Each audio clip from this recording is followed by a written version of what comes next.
예레미야가 아직 시위대 뜰에 갇혔을 때에 야훼의 말씀이 그에게 다시 임하니라. 가라사대 이를 행하는 야훼, 그것을 지어 성취하는 야훼, 그 이름을 야훼라 하는 자가 이같이 이르노라. 너는 내게 부르짖으라. 내가 내게 응답하겠고 내가 알지 못하는 크고 비밀한 일을 내게 보이리라. 오늘 여러분과 함께 하나님, 우리 하나님이라는 제목으로 말씀을 나누고자 합니다.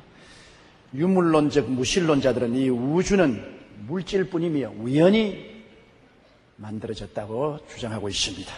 불가지론자들은 하나님이 계신지 아니 계신지 우리는 결코 알 수가 없다고 그렇게 말합니다. 유신론자 중에도 하나님이 계셔도 그 하나님은 우리에게 아무런 관심이 없으신 하나님이시다. 우리가 살든 죽든 무관심하다.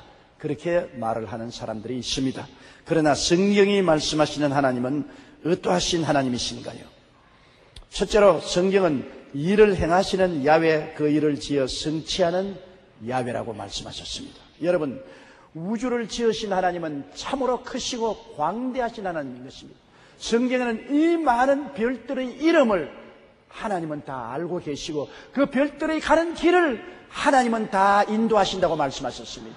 이렇게 많은 별들을 하나님이 지으시고 그 이름을 부르시고 가는 길을 인도하시는 하나님께서는 여러분도 아시고 여러분의 머리털 숫자까지도 헤아리고 계신다고 말씀하고 계십니다.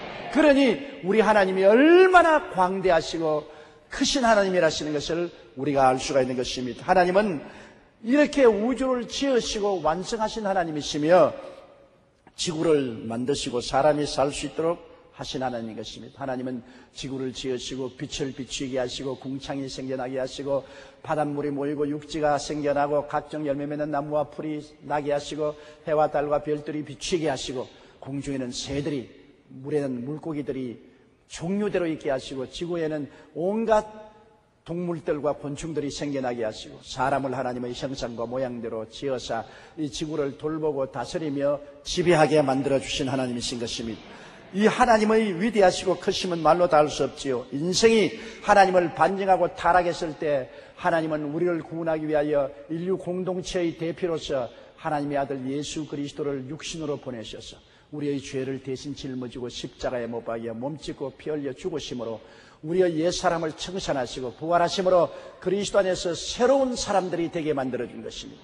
우리에게 예수 그리스도 안에서 새로운 피조물이 되고 새로운 신분을 얻고 새로운 정체성을 얻고 새로운 자아 이미지를 가지고 새로운 지위를 얻어서 그리스도 안에서 새 사람으로 살 수 있도록 하나님이 만들어주신 것입니다. 요한복음 3장 16절에 하나님이 세상을 이처럼 사랑하사 독생자를 주셨으니 누구든지 저를 믿으면 멸망하지 않고 영생을 얻으리라고 하나님은 우리에게 약속해 주신 것입니다. 요한 1서 2장 2절에는 그는 우리 죄를 위한 화목 제물이니 우리만 위할 뿐 아니요 온 세상의 죄를 위하심이라고 말씀하셨고 요한계시록 7장 10절에는 구원하심이 보좌에 앉으신 우리 하나님과 어린 양이 있다고 말씀한 것입니다. 하나님은 그리스도를 통해서 구원을 다 이루어 놓으시고 만백성에게 누구든지 그리스도를 믿으면 값없이 은혜로 선물로 구원을 주시고 계신 것입니다. 이 하나님께서는 이 만물을 정말 정교하게 설계하고 만드신 하나님인 것입니다. 여러분 생각해 보세요. 집 한 채도 설계 없이 집을 지을 수 없습니다. 그냥 망치 가지고 못 가지고 제목만 가지고 집 못 지어요. 설계도를 그려놓고 그 설계도에 따라서 집을 짓습니다. 집마다 지연이가 있는데 우주도 하나님이 설계하지 않고는 지어질 수가 없습니다. 성경은 로마서 1장 20절에 창세로부터 거의 보이지 아니하는 것들 곧 그 영원하신 능력과 신성이 그가 만드신 만물에 분명히 보여 알려졌다고 말한 것입니다. 하나님이 만드신 기기묘묘한 만물은 하나님이 설계하셔야만 존재할 수가 있는 것입니다. 여러분, 하나님께서는 일을 행하시는 야훼, 그 일을 지어 성취하는 야훼인 것입니다. 하나님께서는 그냥 놀고 계시지 않습니다. 만물이 하나님이 지적으로 계획하고 설계하셔서 만유를 지으시고 인류를 하나님이 계획하셔서 예수를 통하여 오늘날 우리를 구원하시는 일을 행하시고 그 일을 지어 성취하는 하나님인 것입니다. 그리고 둘째로 우리의 하나님, 나의 하나님은 그 성호가 야훼인 것입니다. 야훼란 말은 성경에 6823회 언급되었는데 그 의미는 우리를 건져주시는 하나님, 우리와 언약을 맺으시는 하나님이라는 뜻인 것입니다. 그러므로 야훼란 이름은 우리 사람들에게 하나님이 어떠한 일을 해주시겠다는 언약을 표시하는 귀중한 이름입니다.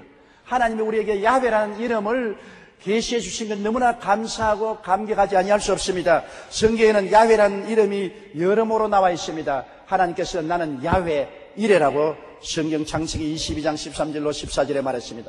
아브라함이 이삭을 제물로 드리려고 할 때 하나님이 이삭을 죽이지 말라고 하시고 난 다음 대신으로 산양을 뿌리 능쿨에 얽히게 해서 잡히게 했습니다.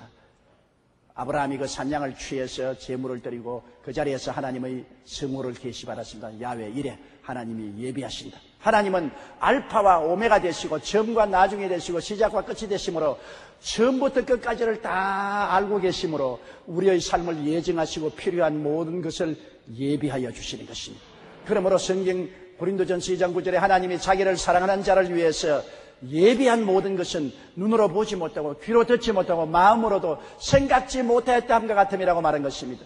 기가 막히게 하나님은 우리의 삶의 모든 과정에서 필요한 것을 예비해 주시는 야훼 이레가 되십니다. 하나님 아버지 누구시지요? 나는 너희에게 야훼 이레가 되신다.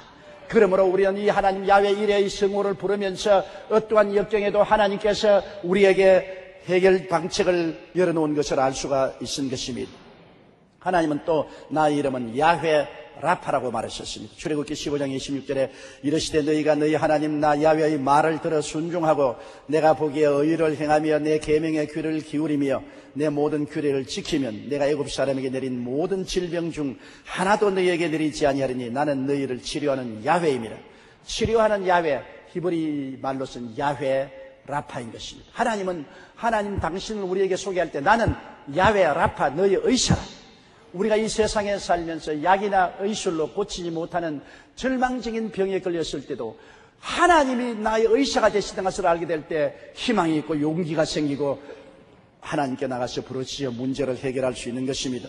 우리가 병들어서 절망에 처할 때라도 찾아갈 곳이 있습니다. 아버지가 의사이니까요. 전지전능무소부재하신 영원하신 하나님이 나의 의사가 되심으로 내가 찾아가서 외치고 부르짖을 수 있으니 얼마나 좋습니까?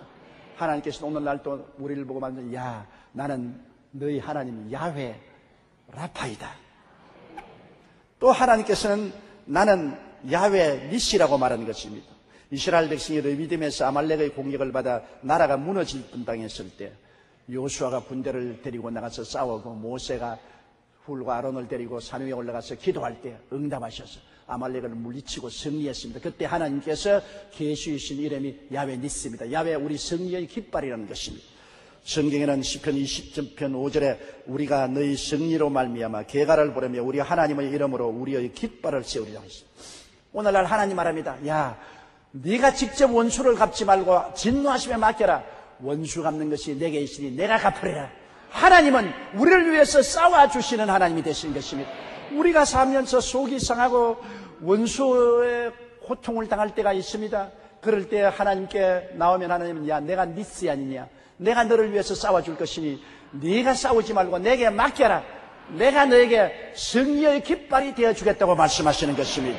그러므로 우리는 야훼 니시 우리를 위해서 싸워주시는 하나님을 늘 마음속에 간직하고 살아야 되는 것입니다.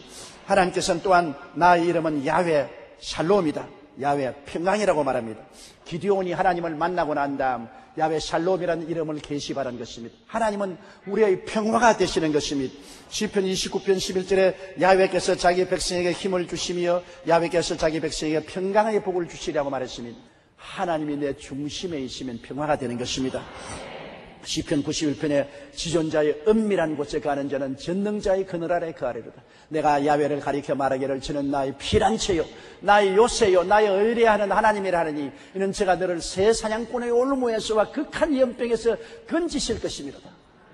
제가 그 깃으로 너를 덮으시니 너가 그 날개 아래 그 아래로다. 너는 밤의 놀램과 낮에 흐르는 살과 흑암 중에 행하는 연병과 백주에 황폐케 하는 파멸을 두려워하지 아니하리로다. 천인이 내 곁에서 만인이 내 우편에서 엎드려지나니 재앙이 내게 가까이 오지 못하리로다. 너는 목도 아니니 원수의 보응을 너는 보리로다. 네가 야훼를 가리켜 말하기를 저는 나의 피란처라고 나의 전능자로 그 철을 삼았으므로 화가 내게 미치지 못하며 재앙이 내 장막에 이르지 못하리라.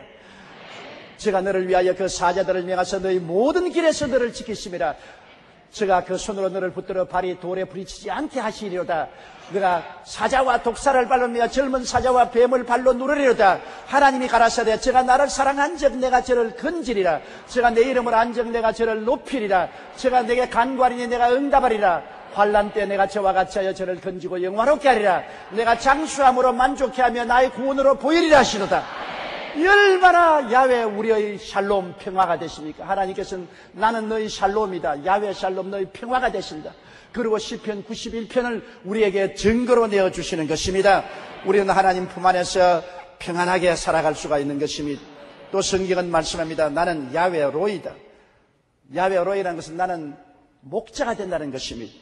시편 23편 1절에 야훼는 나의 목자시니 내게 부족함이 없으리로다. 시편 28편 9절에 주의 백성을 구원하시며 주의 산업에 복을 주시고 또 그들의 목자가 되시어 영원토록 그들을 인도하소서. 에스겔 34장 15절에 내가 친히 내 양의 목자가 되어 그것들을 누워 있게 할지라 주 야훼의 말씀이라고 하는 것입니다. 목자가 얼마나 필요합니까? 양은 모든 짐승들 중에 자기를 방어할 수 있는 무기가 없습니다. 이빨도 사납지 않고 뿔도 사납지 않습니다. 발톱도 없고 걸음도 빠르지 않습니다. 양은 그대로 노출되어서 공격을 받으면 아무 저항 없이 죽을 수밖에 없습니다. 고양이의 공격을 받아도 양은 죽을 것입니다. 그런데 양은 항상 주인이 있습니다. 주인이 양을 인도하고 보호하고 돌봐주는 것입니다. 성경에는 하나님께서 나는 또 야훼 지도자이다. 야훼 지도자에 가서 나는 너희 의가 된다는 것입니다. 여러분, 하나님 앞에 우리는 벌거벗은 존재와 같습니다. 아담이 벌거벗어서 무화과 나무의 풀로 앞치마를 입어도 수치를 가리울 수가 없었습니다. 사람은 아무리 의로운 행위, 도덕적인 행위를 해도 자기의 부끄러움을 가리지 못하고 하나님 앞에 설 수 없습니다. 하나님 앞에 서려면 하나님과 같이 의로워야 되는 것입니다. 그런데 고린도후서 5장 21절에 보면 죄를 알지도 못하신 자로 우리를 대신하여 죄를 삼으신 것은 우리로 하여금 저희 안에서 하나님의 의가 되게 하리 하심이라. 예수를 믿으면 하나님께서 당신의 의를 우리에게 입혀주시는 것입니다.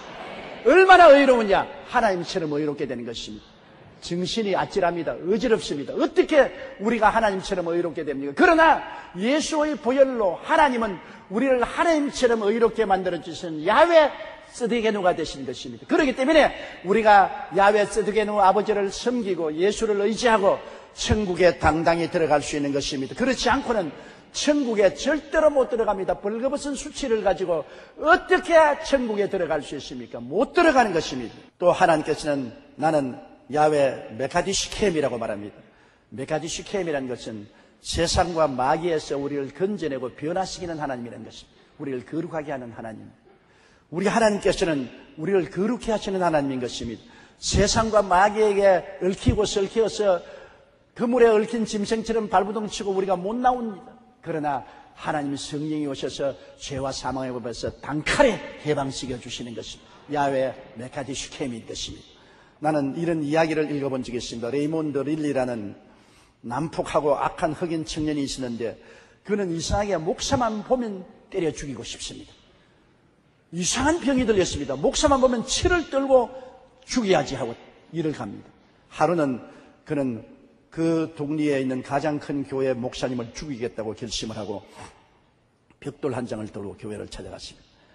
강단에서 목사님이 설교하는데 그 들어온 입구에 숨어서 있었습니다. 목사님이 설교하고 나오면 벽돌로서 머리를 쳐서 죽이겠다고 굳은 결심을 하고 벌벌 떨면서 서 있었습니다.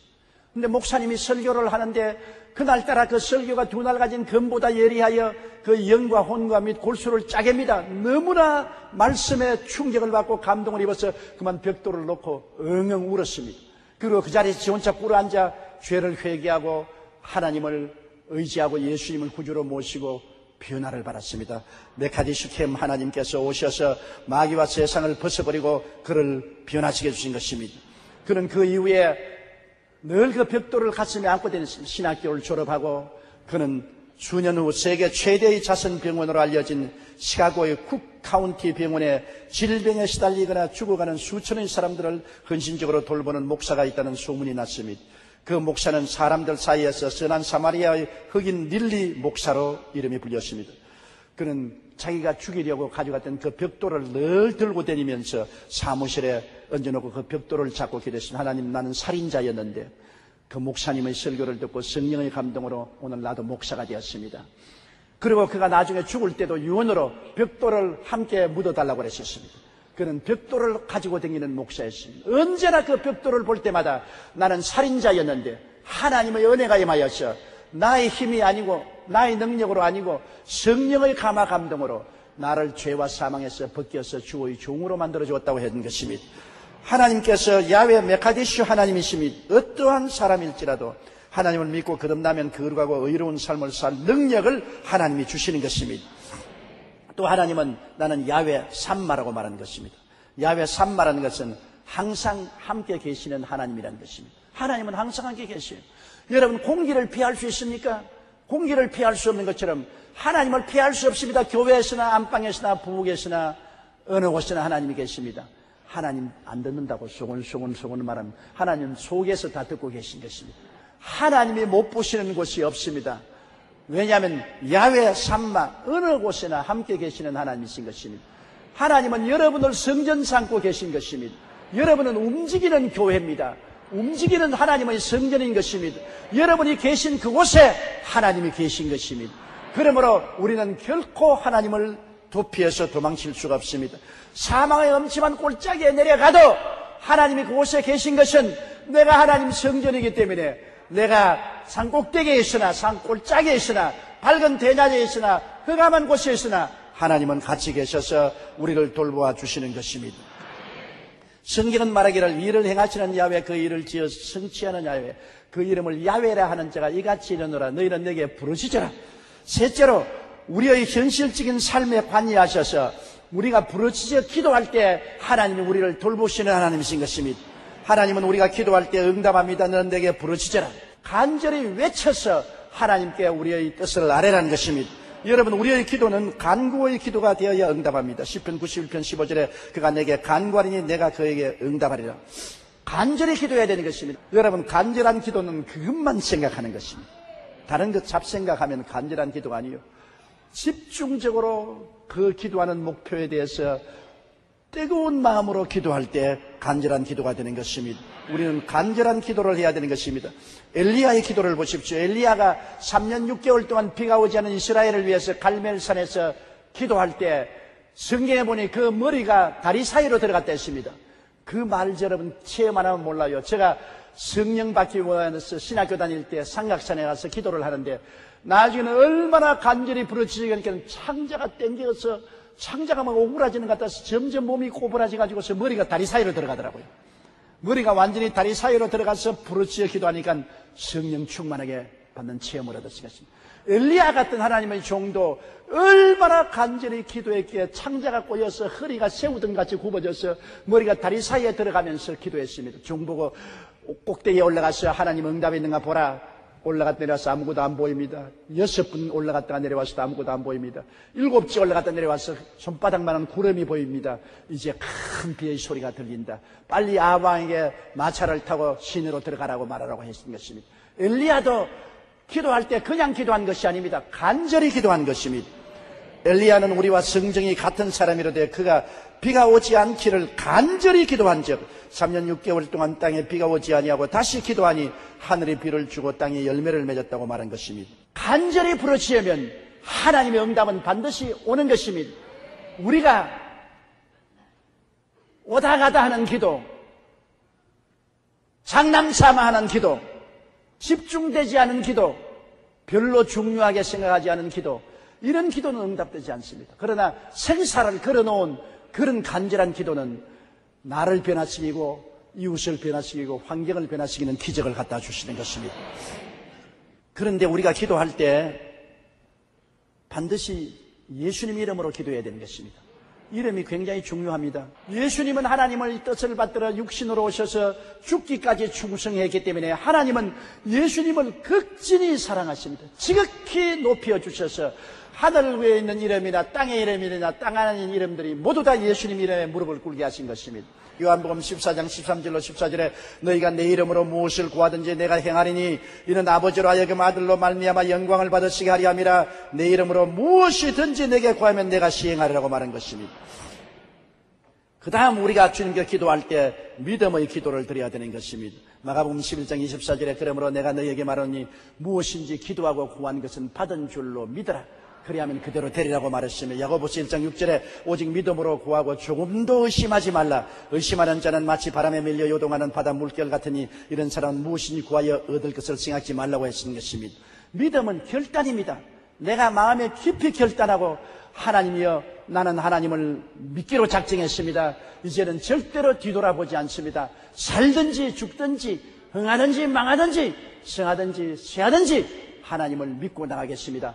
마음의 결단이 필요한 것입니다. 믿는다고 하고 난 다음 우유부단하고 자꾸 뒤를 돌아보는 자는 하늘나라에 합당치 않습니다. 정말 결단이 필요한 것입니다. 우리가 부정적인 생각과 부정적인 말을 안 하겠다고 결단을 내리고 이제부터는 긍정적이고 적극적이고 창조적인 생각과 말을 하고 살겠습니다고 마음의 결단을 내리고 믿으면 굉장한 축복이 임하시게 되는 것입니다. 이스라엘 백성이 홍해가에 왔을 때 뒤에는 애굽의 대군대가 습격을 하고 앞에는 홍해가 가렸지 않습니까? 그들은 갈 길이 없습니다. 인간으로서 살 길이 없습니다. 대책이 전무합니다. 그럴 때 그들이 주께 부르시오니 주님께서 길을 내어주신 것입니다. 출애굽기 14장 14절로 16절에 야훼께서 너희를 위하여 싸우시리니 너희는 가만히 있을지니라. 야훼께서 모세에게 이르시되 너는 어찌하여 내게 부르짖느냐. 이스라엘 자손에게 명령하여 앞으로 나아가게 하고 지팡이를 들고 손을 바다 위로 내밀어 그것이 갈라지게 하라. 이스라엘 자손이 바다 가운데 마른 땅으로 행하리라. 하나님께서 도저히 상상할 수 없는 크고 비밀한 일을 나타내 주신 것입니다. 이것은 애굽의 바로 왕도 모르고 이스라엘 백성도 몰랐습니다. 하나님이 우리를 위해서 역사할 때 우리 상상을 초월한 기적을 베풀어 주실 때가 있습니다.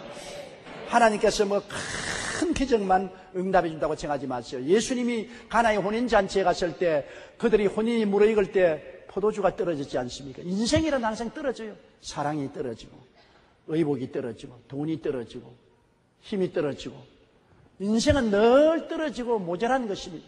가나의 혼인잔치에도 포도주가 떨어졌습니다.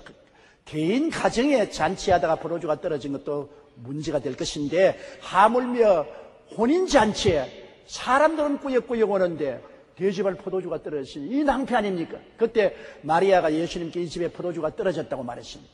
예수님이 종들을 보고 결례통 6개에 물을 채워라. 물을 나고까지 채우며 떠다주라. 그러니 포도주가 되었습니다. 모든 사람들이 아주 좋은 포도주를 마셨다고 성경은 말하고 있는 것입니다. 주님께서는 문제를 해결하기 위해서 우리에게 찾아오시는 것입니다. 이 가정에 예수님이 안 오더라면 그들은 낭패에 처했을 것입니다. 주님은 없는 것, 떨어진 것을 그대로 살기를 원치 않습니다. 채우기를 원하는 것입니다.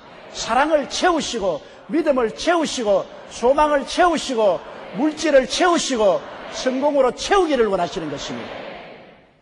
가나의 혼인잔치의 기적은 오늘날 또 우리에게 일어날 수 있는 것입니다. 옛날에만 일어난 것이 아닙니다. 인도네시아 출신의 멜타리 목사가 적은 책 급하고 강한 바람처럼이라는 책을 제가 읽어보았습니다. 멜타리 목사는 인도네시아 부흥의 리더로서 굉장히 세계적으로 이름을 날린 주의 종입니다.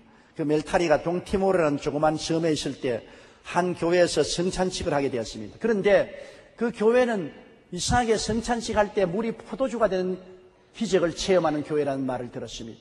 동티모르는 포도가 안 되기 때문에 포도주가 없어요. 그들은 맹물에다가 독한 술을 타가지고서 설탕을 집어넣어서 그것으로 성찬용 음료를 만들었습니다. 그래서 멜타리가 거기 갔을 때는 그 교회는 맹물을 떼어놓으면 포도주가 된다는 말을 들었습니다. 거짓말이지 싶어서 그가 가서 자기가 자원해서 성찬식 날 우물에 가서 물을 떠서 왔습니다. 떠서 와서 그 우물물에 흰 천으로 덮고 자기가 그 물통을 안고서 집사들과 함께 기도를 했습니다. 왜냐하면 누가 거기에 장난칠까 싶어가지고서. 자기가 그걸 안고서 눈을 뜨고 1시간 동안 집사들과 함께 기도를 했는데, 이상하게 그걸 덮어놓은 천이 물에 닿으니까 빨갛게 물이 들어버리더랍니다. 하얀 천을 덮어놓는데 빨갛게 되었어요. 놀래서 그것을 찍어서 내보니까 색깔만 물이 빨갛지 포도주는 아니에요. 이상하다. 왜 흰 물 색깔이 빨간 포도주가 되었느냐. 그래서 그 물통을 또 자기가 들고 집사들과 함께 목사님께 가져갔습니다. 목사님이 그것을 찍어서 보니 맛있는 포도주다. 그래서 멜타리가 거짓말한다. 그래서 자기가 포도주를 찍었습니다. 아까에는 맹물이더니 이제는 완전히 포도주가 되었어요. 가져가는 동안에 물이 포도주가 된 것입니다. 그래서 그 교회는 멜타리 목사가 지켜보는 가운데 60회 동안이나 물이 포도주로 변화됐어요. 성찬 예배를 60회 하는 동안에 그가 참석을 했는데 다 물이 포도주가 됐어요. 그래서 그가 그 책에 그것을 기록한 것을 제가 읽어본 적이 있습니다. 여러분, 오늘날 또 하나님은 변화시키는 하나님인 것입니다. 맹물이 포도주로 변화된 것처럼 우리 마음을 변화시켜 주시는 것입니다. 믿음, 소망, 사랑으로 변화시켜 주시고, 의평강, 희록으로 변화시켜 주시고, 승리로 변화시켜 주시는 하나님인 것입니다. 그러므로 누가 우리의 하나님이겠습니까? 나의 하나님, 우리의 하나님, 야훼 하나님은 여러분, 일을 행하시고 그 일을 지어 성취하여 주시는 야훼 하나님인 것입니다. 그리스도인이란 하나님과 함께 삶을 사는 이들을 말합니다. 우리는 예수 믿고 혼자 외롭게 이 땅에서 사는 것이 아닙니다. 하나님과 함께 우리 인생을 사는 것입니다. 하나님 따로, 사람 따로, 예배 따로, 사회생활 따로가 아닙니다. 좋을 때, 시련을 당할 때, 원수의 공격을 당할 때, 답답할 때, 핍박을 당할 때, 죽을 때 늘 함께 하시는 하나님과 공동의 삶을 사는 것이 우리 성도인 것입니다. 그러므로 하나님은 일을 행하시고 일을 지어 완성하시는 하나님이시고, 하나님은 나는 너에게 야훼가 된다. 너를 구속하신 하나님이다. 내가 너를 위해서 준비하는 이레가다. 나는 너를 치료하는 라파다. 나는 너를 위해서 싸워주는 니시다. 나는 너에게 평안을 주는 샬롬이다. 나는 너의 목자가 되는 로이다. 나는 너에게 의로운 옷을 입혀주는 쯔들게누다. 나는 너를 세상과 마귀에서 이기게 하는, 거룩하게 하는 메카지 슈케임이다. 나는 너와 항상 있는 야훼 삼마 하나님이 되신다고 말씀하는 것입니다. 이 하나님 아버지를 예수님 가운데 모시고 하나님과 함께 기뻐 즐거워하며 믿음으로 사는 여러분 되시기를 주님 이름으로 축원합니다.